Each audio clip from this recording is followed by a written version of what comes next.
प्यारे बच्चों, आपका मेरे चैनल भगवान जीआईसी कोटद्वार में बहुत बहुत स्वागत है। आज की वीडियो कक्षा 11 के छात्रों के लिए है। इस वीडियो में वार्षिक परीक्षा राजनीति विज्ञान के सैंपल पेपर के आंसर दिए गए हैं। इसमें से कई प्रश्न परीक्षा में आपको मिल सकते हैं। वीडियो के प्रश्न उत्तरों को समझते हुए याद कीजिएगा। वार्षिक परीक्षा 2024-25 के लिए सैंपल पेपर, यहाँ पर 3 घंटे का पेपर होगा। राजनीति विज्ञान संस्थागत के लिए 80 अंक का प्रश्न होता है। ये इसमें कुल 34 प्रश्न होते हैं। सभी प्रश्न अनिवार्य होते हैं। लघु उत्तरीय, अति लघु उत्तरीय प्रश्न 50 शब्द सीमा है।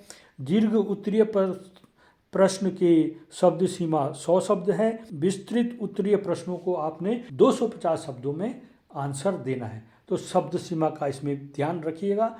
जो आप 1 अंक का प्रश्न है उसमें केवल उसका वाक्य की जगह केवल शब्द लिखिएगा, तो आपको बड़े प्रश्नों के लिए समय मिल जाएगा। आइए इसको देखते हैं। ये 34 प्रश्न हैं। यहाँ पे 34 प्रश्न आते हैं। उसमें से आपने हल करना है 34 प्रश्नों में से। यहाँ पर ये है, जैसे पेपर को हल मैंने यहाँ पर करके रखा हुआ है, आपने देखना। अति लघु उत्तरीय प्रश्न में संविधान सभा के अस्थायी अध्यक्ष कौन थे?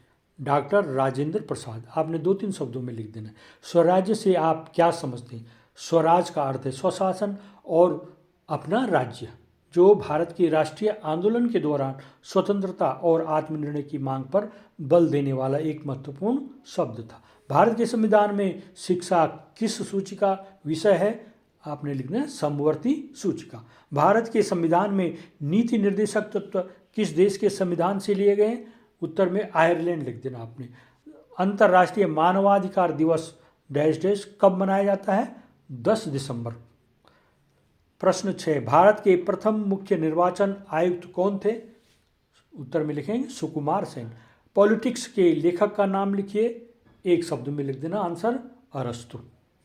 भारतीय संविधान का कौन सा अनुच्छेद अस्पृश्यता का अंत करता है? अनुच्छेद 17। मौलिक अधिकार व नीति निर्देशक तत्वों में एक मुख्य अंतर बताइए। मौलिक अधिकार नागरिकों के व्यक्तिगत अधिकार हैं, वहीं नीति निर्देशक तत्व राज्य के नागरिकों के प्रति दायित्व है। भारतीय संसद के अंगों के नाम लिखिए। 3 अंग हैं इसमें, राष्ट्रपति और 2 सदन। सदन कौन से हैं? राज्यसभा और लोकसभा। अब लघु उत्तरीय प्रश्न है। आपको शब्द सीमा 50 शब्द में आपने इनके उत्तर देना है। जैसे त्रिस्तरीय पंचायती राज व्यवस्था को संक्षेप में लिखिए। ग्राम पंचायत, पंचायत समिति ब्लॉक स्तर पर होती है और जिला परिषद जिला स्तर पर समिति होती है। आपने इसको 50 शब्दों तक विस्तार करके लिखना है। मैंने शॉर्ट में लिखा हुआ है। टिकाऊ विकास से आप क्या समझते हैं? जिस विकास से हमारे ज़रूरतों का पर्याप्त मात्रा में उपभोग भी हो और हमारी आने वाली पीढ़ियों के लिए भी पर्याप्त संसाधन बच सके। इसको आपने 50 शब्दों में लिखना है। निवारक नज़रबंदी पर संक्षिप्त टिप्पणी लिखी। किसी व्यक्ति को बिना किसी न्यायिक प्रक्रिया के केवल संभावित खतरे के आधार पर नज़रबंद करना होता है। लोक कल्याणकारी राज्य से क्या तात्पर्य है? लोक कल्याणकारी राज्य से तात्पर्य किसी विशेष वर्ग का कल्याण न होकर संपूर्ण जनता का कल्याण पर ध्यान दिया जाता है।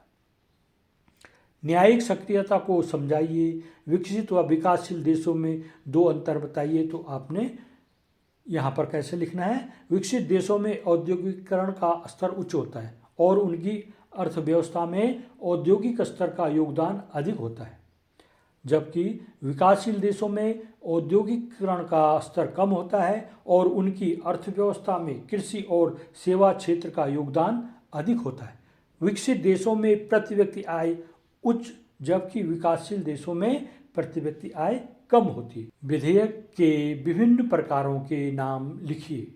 नंबर 1 साधारण विधेयक, दूसरा वित्त विधेयक। राष्ट्रपति के जैवी निषेधाधिकार से क्या तात्पर्य है? राष्ट्रवाद को परिभाषित कीजिए। एक ऐसी विचारधारा जो किसी राष्ट्र के प्रति लोगों में प्रेम, निष्ठा और एकता की भावना को बढ़ावा देती है और यह मानता है कि राष्ट्र को राज्य के रूप में होना चाहिए। बंदी प्रत्यक्षीकरण से क्या तात्पर्य है? बंदी प्रत्यक्षीकरण से तात्पर्य किसी व्यक्ति को हिरासत में रखने की वैधता का आकलन करने के लिए उसे अदालत में लाया जाता है। तब दीर्घ उत्तरीय प्रश्न होते हैं, इनको आपने 100 शब्दों में शब्द सीमा में बांध के लिखना है। जैसे सामाजिक न्याय से क्या तात्पर्य है, इसके 3 सिद्धांत लिखिए।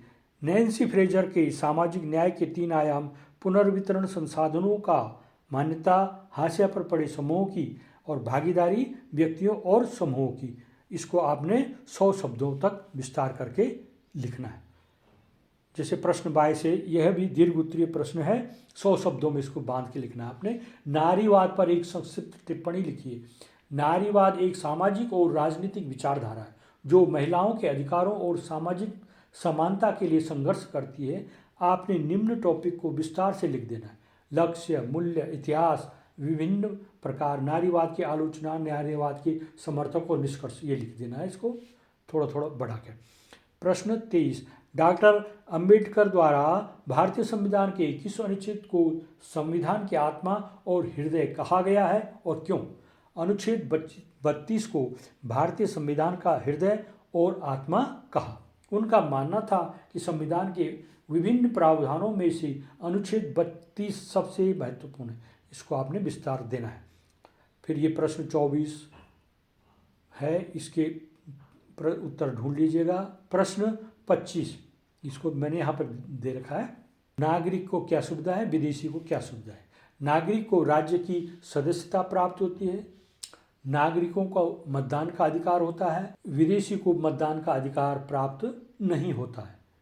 नागरिक अपने राज्य के प्रति कर्तव्यों के पालन करता है, विदेशी राज्य के कानूनों का पालन तो करते हैं लेकिन वे कर्तव्य पालन करने हेतु बाध्य नहीं है। किसी राज्य के नागरिक को देश से बाहर ऐसे ही नहीं निकाला जा सकता। राज्य के विरुद्ध अपराध करने वाले विदेशियों को राज्य से बाहर निकाला जा सकता है। प्रश्न 5वां टॉपिक, राज्य किसी भी नागरिक को राज्य से बाहर जाने हेतु विवश नहीं कर सकता। विदेशी जिस कार्य के लिए आया है उसके पूर्ण होते ही राज्य उससे देश छोड़ने को कह सकता है। राज्य किसी भी नागरिक को राज्य से बाहर जाने हेतु विवश नहीं कर सकता। अगला 26, 27, 28, 29, 30, ये 34 प्रश्न हैं। इन प्रश्नों को देख लीजिए, अपने नोटबुक में लिखा होगा या आपके पास जो बुक्स हैं उनसे इनकी तैयारी कर लीजिएगा। मेरे चैनल को सब्सक्राइब कीजिएगा। अगर आपको ये वीडियो पसंद आ रही है तो आप वीडियो को लाइक कीजिएगा, कमेंट कीजिएगा और इसको शेयर भी कीजिएगा। अगर आप इस चैनल में नए हैं तो मेरे चैनल को सब्सक्राइब भी कीजिएगा। धन्यवाद।